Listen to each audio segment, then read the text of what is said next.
तो बच्चों कल हमने एक रिलेशन पढ़ा था, दैट इज एक्सेलरेशन के लिए ए नॉर्मल, ये जो हमारे पास जो नॉर्मल एक्सेलरेशन आई थी that is equal to v square by r. तो आज आपको मैं इसको सिखाऊंगा, इसको मैंने ड्राइव किस तरह से करना है। तो सपोज हमारे पास यहाँ पे एक्स वाई कोऑर्डिनेट है और यहाँ पे एक पार्टिकल जो है वो यूनिफॉर्म सर्कुलर मोशन में मूव कर रहा है। तो सपोज इस तरह से वो एक सर्कुलर मोशन में मूव कर रहा है, ठीक है। अब suppose t is equal to 0 के ऊपर पार्टिकल कहाँ पे है, इस पोजीशन के ऊपर है। तो यहाँ पे t इज इक्वल टू 0 के ऊपर, तो t इज इक्वल टू 0 के ऊपर पार्टिकल की पोजीशन है x, 0, ठीक है। तो यहाँ पे जो इसकी वेलोसिटी है वो दैट इज टेंजेंशियल वेलोसिटी इस तरह से होगी, और इसकी जो रेडियस है सर्कल की वो r है। तो ये कितना हो जाएगा, v is equal to r omega, जो इसकी वेलोसिटी होगी। अब सपोज किसी टाइम, जनरल टाइम t के बाद जो पार्टिकल है उसने डिस्प्लेसमेंट ट्रेवल करी कितनी, थीटा, और ये पार्टिकल जो है इस डायरेक्शन में ओमेगा वेलोसिटी के साथ मूव कर रहा है।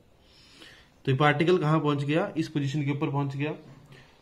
अब ये वाली जो पोजीशन है, यहां पे जो पार्टिकल की वेलोसिटी होगी वो कैसे होगी, इस तरफ को टेंजेंट होगी। अब इस तरफ को टेंजेंट होगी तो इस पार्टिकल के पास जो वेलोसिटी है इसके पास दो कंपोनेंट हो जाएंगे, एक कंपोनेंट हमारा ये हो जाएगा और एक कंपोनेंट हमारा ये हो जाएगा, ठीक है। अब ये थीटा है तो ये थीटा होगा और उसी तरह से ये थीटा होगा, ठीक है। तो ये वाला कंपोनेंट कौन सा आ जाएगा, बी कॉस थीटा, और ये वाला कंपोनेंट आ जाएगा उसका बी साइन थीटा। क्लियर हुआ। अब इसके बाद देखो, अगर मैं वेलोसिटी की वैल्यू लिखूं एट टाइम टी के ऊपर, ठीक है। So velocity of particle at time T, किसी टाइम टी के ऊपर जो वेलोसिटी है पार्टिकल की वो कितनी आएगी। तो देखो उसमें क्या, तो वो कितनी आ जाएगी, वेलोसिटी कितनी होगी, minus B sine theta I cap plus B cos theta J cap, ठीक है। तो ये हमारे पास क्या होगी, वो वेलोसिटी आ जाएगी। अब जो ये थीटा होगा ये किसके इक्वल होगा, ओमेगा टी के इक्वल, क्योंकि ओमेगा क्या होता है, थीटा बाई टी। तो जितना थीटा उसने ट्रेवल करा ओमेगा वेलोसिटी के साथ मूव कर रहा है, और यहाँ पे एक टी टाइम के ऊपर वो पहुंचा है, तो थीटा किसके इक्वल होगा, ओमेगा टी के इक्वल होगा। तो यहाँ पे वैल्यू पुट कर दो, तो वेलोसिटी कितनी आ जाएगी, minus B sine omega t i cap plus B cos omega t j cap. ये आ गई हमारे पास वेलोसिटी। अब अगर मुझे यहां से एक्सेलरेशन निकालनी है तो एक्सेलरेशन क्या होती है, डीवी बाय dt। तो इसकी हम क्या करेंगे, डिफरेंशिएशन कर देंगे। तो देखो बच्चों इसकी डिफरेंशिएशन क्या बनेगी, माइनस वी ओमेगा, और साइन की डिफरेंशिएशन क्या होती है, कॉस ओमेगा। तो यहां आ जाएगा कॉस ओमेगा टी और साथ में आई कैप, प्लस पर कॉस की डिफरेंशिएशन क्या होती है, माइनस साइन। तो यहां पे भी कौन सा साइन आ जाएगा, minus v omega sine omega t j cap. तो ये इनकी डिफरेंशिएशन होगी। तो यहां पे हमारे पास एक्सेलरेशन ये आ गई, ठीक है। अब अगर मुझे नेट एक्सेलरेशन निकालनी है, ठीक है, कि जो नेट एक्सेलरेशन होगी वो कितनी होगी वो निकाल लूं अगर मैं, तो वो कितनी हो जाएगी, अंडर रूट ऑफ,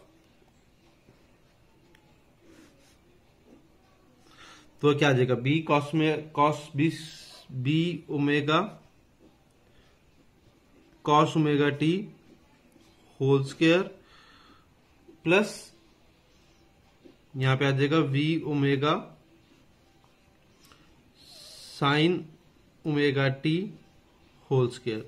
तो जब इसको आप ओपन करोगे तो क्या बन जाएगा, B square omega square cos square omega T plus B square omega square sine square omega T. तो कॉस स्क्वायर ओमेगा टी और sine square omega T common आ जाएगा, तो दोनों का सम कितना होता है, 1 के इक्वल होता है। हमारे पास क्या बच जाएगा, बी स्क्वायर ओमेगा स्क्वायर। यहाँ पे अगर इसको देखो सॉल्व करोगे थोड़ा सा, तो यहाँ पे क्या आ जाएगा, V square omega square common आ जाएगा, अंदर क्या बचेगा, cos square omega T plus sine square omega T, ये बचेगा। तो cos square omega T plus sine square omega T किसके इक्वल होता है, 1 के इक्वल। तो यहां से हमारे पास क्या बचेगा, बी स्क्वायर ओमेगा स्क्वायर। तो एक्सेलरेशन किसके इक्वल आ गई, बी ओमेगा के इक्वल आ गई। क्लियर है।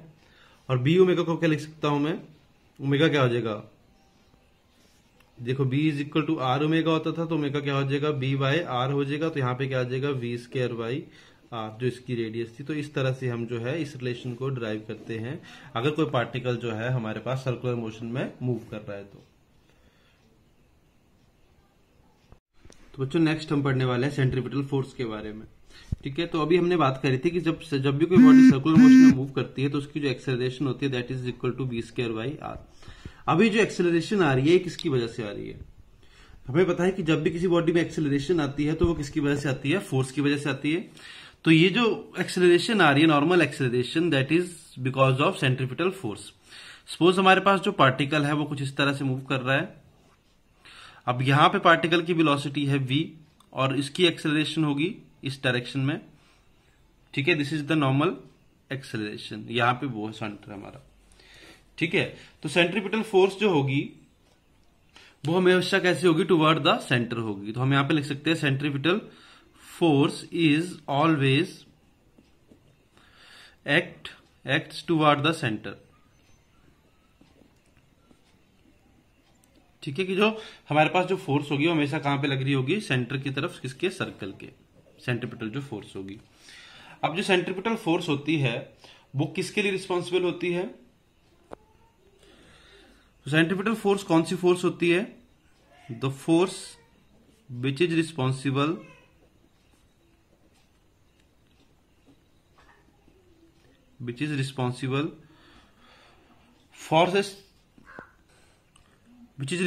for normal acceleration in a circular motion is called centripetal force। उसको हम क्या कहते हैं, सेंट्रीपिटल फोर्स कहते हैं। तो हमें पता है कि जो फोर्स होगी that is equal to mass into acceleration. Acceleration कौन सी एक्सेलरेशन होगी, जो नॉर्मल एक्सेलरेशन होगी।